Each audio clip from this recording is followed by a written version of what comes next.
Une fois la page créée, on va tout simplement commencer par faire notre premier tweet. On va dire tout simplement bonjour Twitter et on va y insérer un mot-clic, communément appelé hashtag. Donc le mot-clic qu'on va utiliser, c'est mon premier tweet. Voilà. Et on clique sur tweeter. On va retrouver notre tweet dans le fil d'actualité visible à nos abonnés ou vos abonnés lorsque vous en aurez.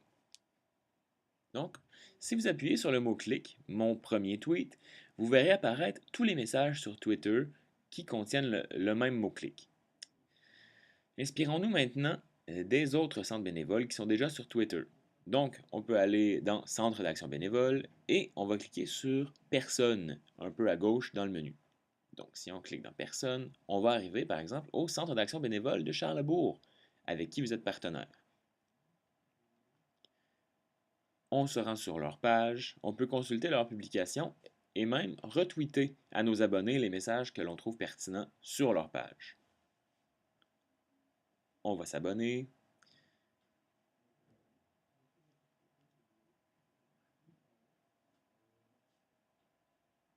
Et on peut retweeter, par exemple ici. Et voilà, tout simplement. Une fois qu'on a fait ça, on va pouvoir retourner sur notre page en cliquant sur Moi. Et vous allez voir ici, le tweet qu'on a retweeté du CAAB Charlesbourg se trouve maintenant sur notre page qui est visible à nos abonnés. Un peu plus bas, on a le tweet qu'on avait fait au début. Bonjour Twitter. On va aller faire maintenant un autre tweet. En cliquant sur Accueil, écrire un nouveau tweet.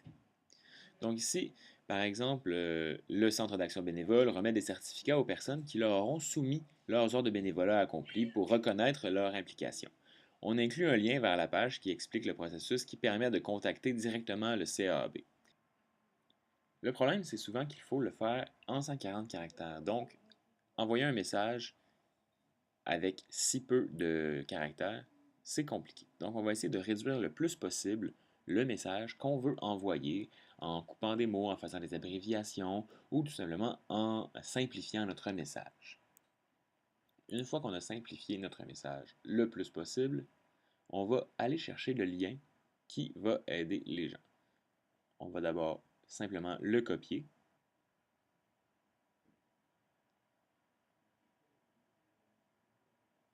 En faisant édition, copier. Et puis on va retourner sur Twitter et on va le coller dans notre tweet. Ici, on arrive à -1 caractère. Vous voyez, donc là, on va essayer d'enlever quelque chose. Donc, le 2 points après détail, et voilà, on peut tweeter. Un autre tweet, on va essayer de communiquer avec les médias en les incluant dans nos tweets. Donc, par exemple, ici, on va demander avez-vous entendu parler de la semaine de l'action bénévole qui se passait du 6 au 12 avril?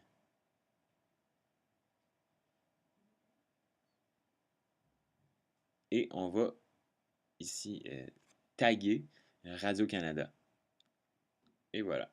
Donc ça va faire en sorte que Radio-Canada va voir ce tweet-là et va peut-être nous retweeter par la suite. Donc voilà, on diffuse l'information et tranquillement, au fil des tweets, on construit notre côté